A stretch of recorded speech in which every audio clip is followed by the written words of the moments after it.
Delcy Rodríguez asegura que Venezuela no está gobernada por ningún agente externo y rechaza de plano las presiones de Donald Trump, quien dijo que tenía el control del país tras la captura de Nicolás Maduro. Esto mientras la incertidumbre se apodera de los venezolanos. Con esto comenzamos. Los saluda Silvia Cabrera en Berlín. Titulares. Delcy Rodríguez pidió a Donald Trump una relación equilibrada y de respeto, mientras en Venezuela rige un estado de conmoción que permite detener a quienes apoyen la intervención de Estados Unidos. Hay miedo e incertidumbre en las calles del país. ¿Podría la intervención militar en Venezuela marcar el primer gran anticipo de una nueva doctrina de política exterior de Donald Trump? La Casa Blanca afirma que el presidente no descarta usar el ejército para controlar Groenlandia. Cuba y el Canal de Panamá también en la mira.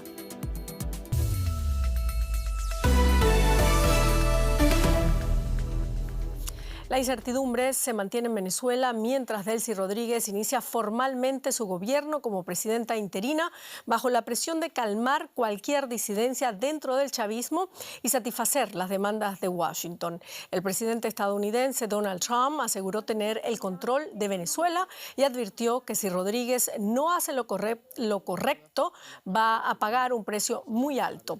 La presidencia interina tiene una duración máxima de 180 días, tras lo cual tendrá que llamar a elecciones. Por su parte, el fiscal general de Venezuela asegura que Maduro cuenta con inmunidad por su cargo de presidente y que no puede ser arrestado o enjuiciado por tribunales extranjeros. También anunció que se investigarán las decenas de muertes ocurridas en el ataque militar de Estados Unidos a Caracas y otras zonas del país. La presidenta interina sigue mostrándose desafiante ante Estados Unidos, a pesar de que tras la captura de Maduro, la Casa Blanca insistió en que Delcy Rodríguez estaba dispuesta a colaborar. Y estamos acá, gobernando junto al pueblo. El gobierno de Venezuela rige en nuestro país, más nadie. No hay agente externo que gobierne a Venezuela. Es Venezuela, es su gobierno constitucional. Y hablamos ahora con el periodista y analista venezolano Eduard Rodríguez en Miami. Eduard Rodríguez, gracias por estar con nosotros. Es difícil salir de la sorpresa. Washington insiste en que Delcy Rodríguez está dispuesta a hablar con ellos y hacer, por así decirlo, lo que se le ordene. Ella misma esta noche insistió en que no hay agente externo que gobierne Venezuela. ¿Cómo podemos entender lo que está pasando? Bien, gracias Silvia y gracias a José y a ustedes que nos están en este momento entrevistando. Debemos iniciar que es una situación inusual lo que está viviendo Venezuela, un gobierno interino inusual donde tiene unas indicaciones y unas órdenes del presidente de los Estados Unidos y una Delcy Rodríguez que viene a ser la vicepresidenta de Nicolás Maduro, que asume un cargo que se llama algo así como administrativo, pero que ya en el día de hoy el presidente Donald Trump le da la orden de que tiene que cerrar uno de los centros de torturas de Latinoamérica más grandes, donde han pasado más de 10.000 presos en los últimos años, que es el Helicoide que está en la ciudad de Caracas. Delcy tiene la primera tarea que le indica Trump en este momento, ¿no? Ahora, falta ver en sus declaraciones, cuando dice que solo Dios le da órdenes y solo a la voluntad de Dios se debe, veremos en las próximas horas si no cumple con esta orden, porque también es gobernar gobierna como lo que llaman generalmente pues una zanahoria y garrote. Es decir, te dejo allí en el cargo, no te pasará lo mismo que le pasó a Maduro, pero tendrás que hacer lo que yo te ordene. La primera orden que le están dando a Delcy, en pocas palabras, es libere a los presos políticos y cierre el helicoide. Si esto no ocurre en las próximas horas o semanas por temas de logísticas o temas administrativos que decidan hacer ellos, pues entonces tendrá una segunda consecuencia de Delcy Rodríguez. No creo que sea lo mismo que le ocurrió a Maduro, pero sí tendrá como que un regaño o le subirá el tono. En el caso, Eduard, que desde el día... En el caso, Eduard, de que la presidenta interina intente atender esa orden o esas demandas de Donald Trump, ¿qué podemos esperar del resto de agentes del chavismo como Diosdado Cabello, Vladimir Padrino López? Bueno, escribía en estos días, Silvia, en el día de ayer, un artículo que se llama Delcy y su nuevo jefe, ¿no? Su nuevo jefe hoy es Donald Trump. Delcy se enfrenta también a lo que llamas es el chavismo por dentro. Hay un chavismo, hay un madurismo y por supuesto hay fracciones, por supuesto la de Diosdado Cabello, quizás la de Padrino López y el ala militar, y es posible que entren las competencias de funciones y de credibilidad y de narrativa ideológica, ¿no? Porque en este caso ellos hoy que han venido hablando de una izquierda profunda, de un Hugo Chávez, de un Maduro, pues hoy tienen y han aceptado, y él se ha aceptado, y en el comunicado del día domingo, perdón, el día domingo que publicó un comunicado, en ese comunicado donde ella acepta la interrelación con los Estados Unidos, ella en ese comunicado deja por fuera a Nicolás Maduro, Claro, se que en corre el el día de riesgo. hoy vuelven otra vez. ¿Se corre el riesgo entonces de un enfrentamiento interno en el régimen que desencadene algo similar a una guerra civil en Venezuela? Bueno, creería yo que no hay guerra civil en Venezuela. Hay una guerra interna dentro del chavismo y habrá una guerra interna también por las posiciones de Diosdado Cabello. ¿Querrá Diosdado Cabello aceptar todo lo que se le está instruyendo a Delcy? Yo creería que no. Diosdado ha sido mencionado en diversas, ni en los diálogos, ni en Barbados, ni en las diversas épocas en este tiempo, ha estado vinculado a las negociaciones con los Estados Unidos. Siempre se ha dicho que ha estado por fuera. Eduard, tú formaste parte del equipo de Juan Guaidó, quien fue reconocido como presidente de Venezuela por Estados Unidos y la Unión Europea entre el 2019 y el 2023. ¿En qué situación ha quedado ahora la oposición agrupada en torno a María Corina Machado? Bueno, creería que en aquel momento la figura de Juan Guaidó emerge por ser presidente de la Asamblea Nacional, por asumir las competencias del gobierno. También hubo amedrentamientos, persecución, presos políticos. Hoy la figura de María Corina Machado en Venezuela sigue teniendo el 70% de aceptación. María Corina es la líder indiscutible hoy en los venezolanos. Y aparte, pues, la Premio Nobel de la Paz. Yo diría que la oposición venezolana, que la mayoría está en el exilio, y otra parte que queda en Venezuela es escondida porque, bueno, no hay libertad ni garantías de absoluto, y los otros están presos en las cárceles venezolanas. Tiene todavía la oportunidad y el destino de regir la política de la oposición venezolana. Eso no es indiscutible que María Corina la tenga, aun cuando en esta primera fase vimos que no lo está ella ni está Edmundo González Urrutia. Bueno, muchos venezolanos llevaban años sufriendo desilusiones cada vez que había un atisbo de solución a la deriva autoritaria del chavismo. ¿Tiene, en tu opinión, tienen motivos para estar esperanzados ahora o está haciendo esto ahora un nuevo golpe?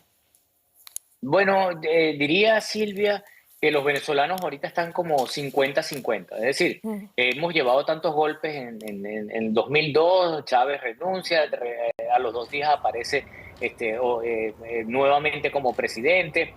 En las elecciones también ha pasado lo mismo. El último fue en el 2024, en el 28 de julio. Gana Edmundo González Urrutia. Maduro no acepta la elección y termina siendo pues un criminal político, un político criminal, igual de las dos formas se le pudiese llamar. Pero en este caso la gente está muy cauta. Es decir, en Venezuela no se celebró por una razón obvia. La gente prefirió celebrar callado, guardado en su habitación o esperar que algo ocurriera. Porque en el mejor escenario, la oposición o el venezolano esperaba que una transición termina un periodo que nadie se esperaba, Silvia, que Maduro fuese sacado de la forma en que lo sacó. Yo me imaginaba en tal caso el escenario de Maduro enfrentando, pero no fue así. Y esperaban que inmediatamente a la salida de Maduro del poder regresaba Edmundo González Urrutia y regresaba María Corina Machado. Y la historia y el momento político nos dice que no fue así. Entonces hay un 50-50. Hay esperanza, por supuesto, pero tampoco hay la satisfacción plena de que pudiésemos celebrar con toda libertad. Mucha incertidumbre, por supuesto. Muchísimas gracias, Eduard Rodríguez. Gracias, Silvia. Entre tanto, la líder opositora María Corina Machado aseguró que regresará a Venezuela lo antes posible y criticó duramente a la presidenta interina Delcy Rodríguez en declaraciones al canal estadounidense Fox News. La primera entrevista que concede desde la captura de Maduro, la Nobel de la Paz anunciaba su pronto regreso a su país, pese a que el presidente Trump parece haberla apartado del proceso de transición de gobierno. En la entrevista, Machado dijo que Delcy Rodríguez es una de las principales arquitectas de la tortura, la persecución, la corrupción corrupción y el narcotráfico en Venezuela.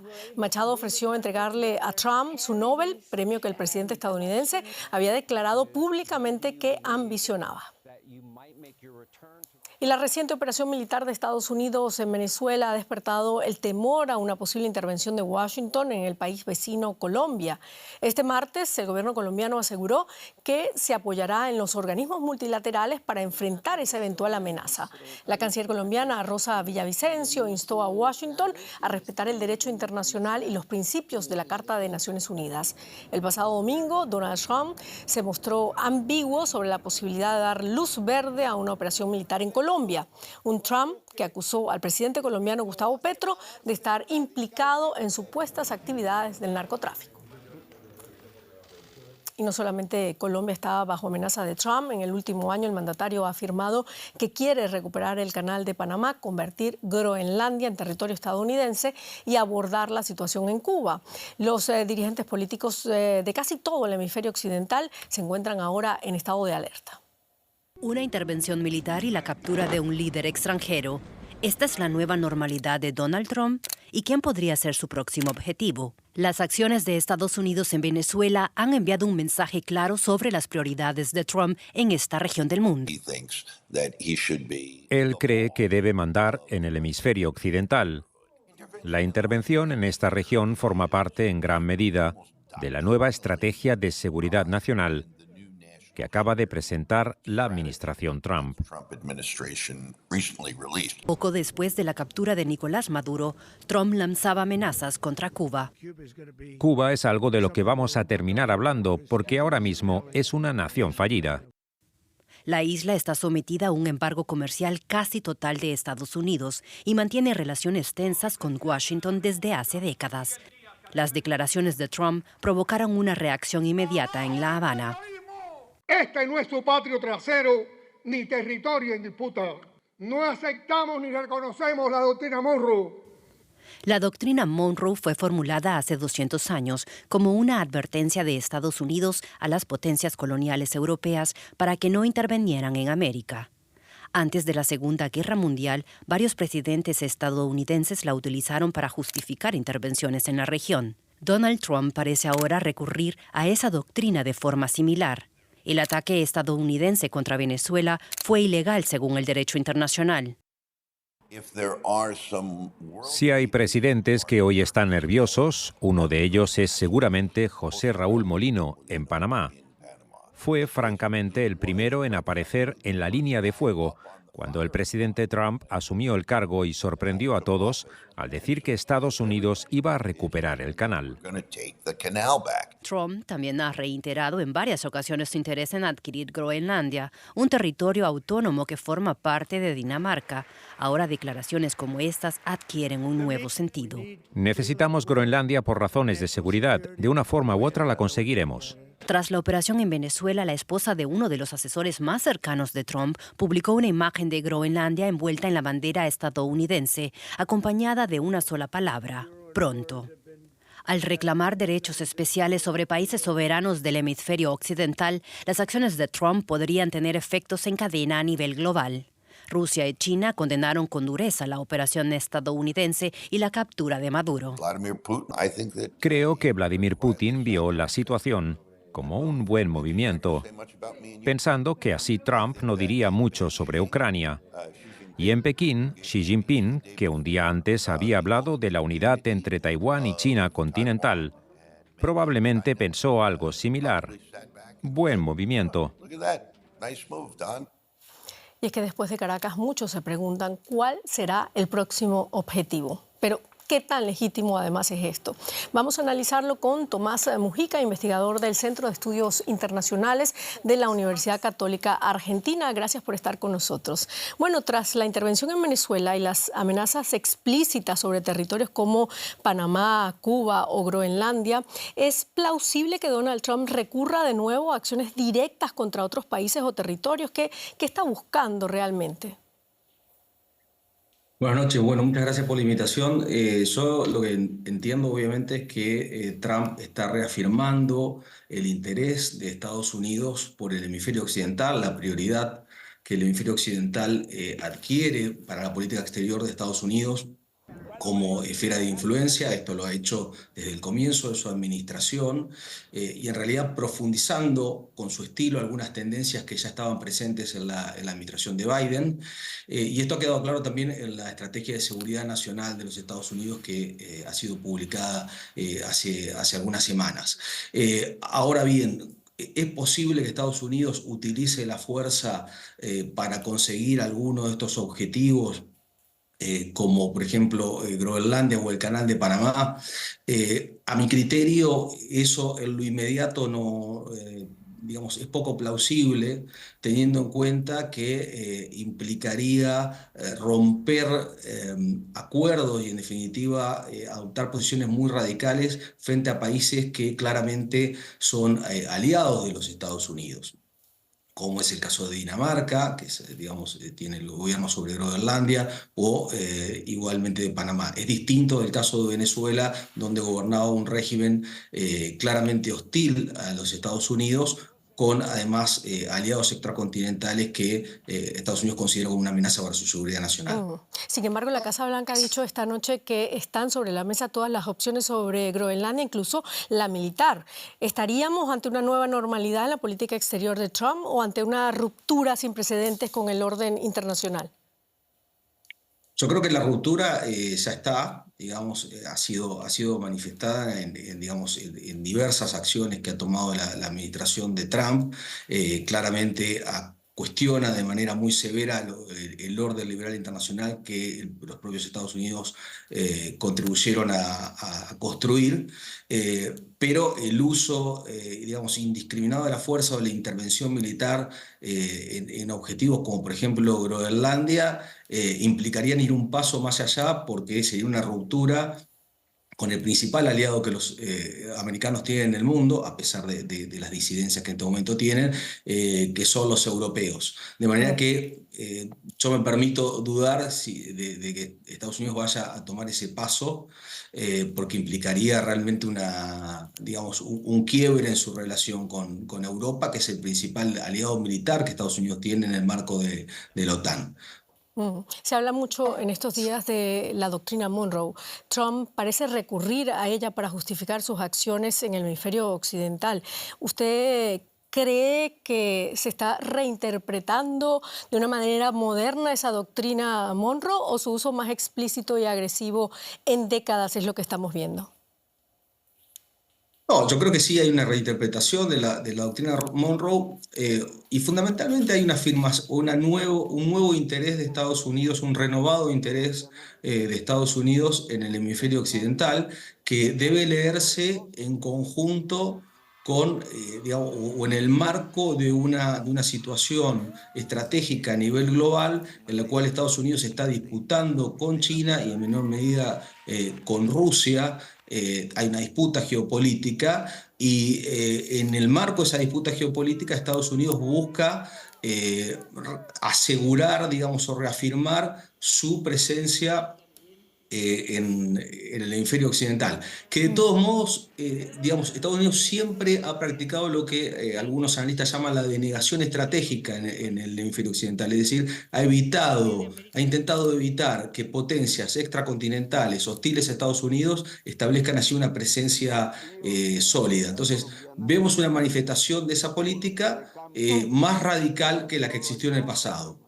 Muchísimas gracias, Tomás Mujica, investigador de la Universidad Católica Argentina. Gracias. Adiós. Y los líderes de 7 miembros europeos de la OTAN han emitido este martes una declaración conjunta sobre Groenlandia en la que afirman que la defensa del territorio es una prioridad clave para la alianza militar. Francia, Alemania, Reino Unido, España, Polonia, Italia y Dinamarca han firmado una carta en este sentido en un momento en que Estados Unidos ha renovado las amenazas y los reclamos del territorio ártico. Corresponde a Dinamarca y Groenlandia y solo a ellas decidir sobre los asuntos que las afectan, dicen. Y seguimos hablando del tema en la economía, Rosa. Sí, de esa política expansionista del presidente Donald Trump, que ha afirmado varias veces que Estados Unidos necesita tener a Groenlandia. El interés por la isla ártica va más allá de su posición estratégica. Groenlandia posee abundantes recursos naturales. El calentamiento global está dejando al descubierto importantes depósitos de petróleo, gas y minerales cruciales para la transición energética, como el litio y el grafito, esenciales en la fabricación de motores eléctricos y turbinas eólicas. Además, Groenlandia es rica en tierras raras, fundamentales para las industrias de alta tecnología y cuyo monopolio tiene actualmente China. Groenlandia tiene muchas riquezas que explican pues el interés del presidente Donald Trump. Vamos a ampliar estas informaciones con nuestro compañero en Nueva York, Argemino. Muy buenas tardes. Cuéntanos cuáles son las principales bazas económicas que puede ofrecer esta isla ártica. Hola, buenas tardes. En particular, la promesa económica de Groenlandia se puede dividir en dos partes. Una parte es el de los recursos minerales y la otra parte es el de las rutas comerciales.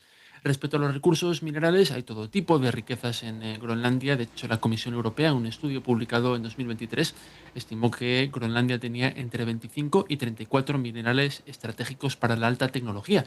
Y otras estimaciones afirman que la tecnología verde, que depende también de estos minerales, va a cuadruplicar su demanda de este tipo de materias primas de aquí a 2040. Apuntar que Groenlandia ahora mismo tiene barreras burocráticas para la explotación de la minería por motivos medioambientales. Ahora vamos a la segunda parte, que es el de las rutas comerciales. Las rutas comerciales en el Ártico podrían ahorrar enormes distancias en el futuro, ya que podrían conectar casi directamente los continentes de Europa, Asia y América. Y el año pasado, China hizo 15 viajes con cargueros por el Ártico. Estados Unidos ve estos acontecimientos y cree que está un poco por atrás. De hecho, Estados Unidos solo tiene 3 rompehielos en comparación con los 40 que tiene Rusia. Donald Trump considera que tiene que hacerse con Groenlandia para recuperar el tiempo perdido en la vía económica. Bueno, Donald Trump no es la única persona interesada en Groenlandia. ¿Qué grupos de presión económica hacen campaña para la anexión? Bueno, fundamentalmente los que más afloran son los grupos relacionados con el sector de la tecnología, en particular de la inteligencia artificial. Recordemos que el desarrollo de la inteligencia artificial en Estados Unidos representa más de la mitad del crecimiento del PIB y demanda muchísimos recursos, energía y también minerales para el futuro. Y hay algunos grupos, como por ejemplo uno semisecreto que se llama Praxis, que es un nombre bastante leninista. Tiene 2 empresarios importantes, Joe Lonsdale y Peter Thiel, conectados con la Casa Blanca, que además imaginan en Groenlandia una especie de futuro utópico de la tecnología basado en los minerales. Groenlandia, territorio clave en la carrera por los minerales críticos. Muchísimas gracias por el análisis, Argemino. Ustedes, un placer. Sindicalistas bolivianos realizaron este martes un bloqueo de carreteras en diferentes puntos del país, una medida adoptada como protesta contra el decreto del presidente Rodrigo Paz, que retiró el subsidio a los combustibles en Bolivia tras 20 años de vigencia. Con el final de las subvenciones, el precio de los combustibles se duplicó y se encarecieron otros productos básicos. La ira se palpa en las calles de La Paz, la capital administrativa de Bolivia. Los manifestantes trataron de llegar al Parlamento y al Palacio Presidencial. Se produjeron graves enfrentamientos con la policía. Las protestas se dirigen contra la supresión de las subvenciones al combustible. Los incentivos a la inversión extranjera también los empuja a salir a la calle. Los decretos están queriendo entregar nuestros recursos naturales a otros lugares, a las transnacionales. Por esa razón nosotros no vamos a permitir que este gobierno esté vendiendo nuestros recursos naturales a gallina muerta. Miles de trabajadores llegaron este lunes a La Paz tras una marcha de 3 días convocada por la Confederación Obrera Boliviana, que anunció la ruptura de las conversaciones con el gobierno y bloqueos de carreteras en todo el país. El presidente Rodrigo Paz rechaza las demandas de los sindicatos. Acusa a sus líderes de querer defender sus supuestos privilegios. Tenemos que liberar este Estado y liberar el Estado va a ser con la verdad. Yo por lo menos no pienso dar un paso atrás ni para el impulso. Paz asumió la presidencia a principios de noviembre y anunció una serie de medidas que también incluyen la liberación de las exportaciones. Pretende así evitar la quiebra del Estado boliviano. Sin embargo, la pregunta es ¿cuál será el costo social? Vamos con otros temas, Silvia. Aquí en el estudio estamos muy calentitas, pero fuera es otra cosa, ¿no? Pero fuera es distinto. Estamos con temperaturas a -4, -5 grados. Qué tremendo, sí. Y es que una ola de frío invernal está causando problemas no solo aquí en Alemania, en toda Europa. Las temperaturas bajo cero, junto con la nieve y el hielo, han paralizado el transporte aéreo, terrestre y ferroviario en varios países. En Francia se han suspendido vuelos y se han reportado atascos de tráfico que suman más de 1000 kilómetros. Sin embargo, muchos habitantes de la capital francesa también han salido a disfrutar de la nieve. París bajo un manto blanco, una instantánea de postal invernal. Los emblemas más famosos de la ciudad cubiertos de una capa blanca. Una oportunidad para disfrutar de las atracciones de la ciudad de otra manera.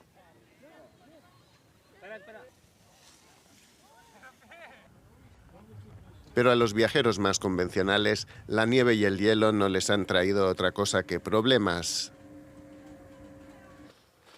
Aquí en Bosnia, como en muchos otros lugares de Europa, las temperaturas bajo cero han ralentizado los desplazamientos. También en el aeropuerto de Ámsterdam, uno de los más concurridos de Europa. Se cancelaron allí el lunes unos 700 vuelos y se espera que en los próximos días se suspendan otros cientos más. No hay trenes ni aviones, todo mal. Es una locura. En Inglaterra pensábamos que teníamos problemas con la nieve. Dábamos por sentado que países como este sabrían lidiar con la nieve. Obviamente no es así. Parecida situación se vive con los ferrocarriles europeos. Intentar mantener las carreteras despejadas para los conductores en lugares como Escocia se convirtió en una tarea ingrata. Decenas de miles de personas también se han quedado sin electricidad en el sur de Rumanía debido a los cortes provocados por una fuerte tormenta de nieve. Para los viajeros, la mala noticia es que, según los pronósticos, es probable que la nieve y el hielo causen más trastornos en los próximos días. Pero para aquellos que disfrutan del invierno en París y otros lugares, muchos esperarán que la nieve no se derrita tan pronto. Y este martes 6 de enero se celebró la Epifanía, una de las festividades más importantes del calendario cristiano. En el caso de la Iglesia Ortodoxa, la celebración dejó, como cada año, imágenes como estas, con fieles sumergiéndose en aguas heladas, como vemos aquí en Grecia, con centenares de personas bañándose pese al intenso frío. Un rito que se repitió en otros lugares de Europa, como Bulgaria, Polonia, también en Ucrania. Estas imágenes corresponden a la región de Zaporilla, por ejemplo, a 30 kilómetros del frente de guerra. Y con esto terminamos. Gracias por habernos acompañado. Hasta luego.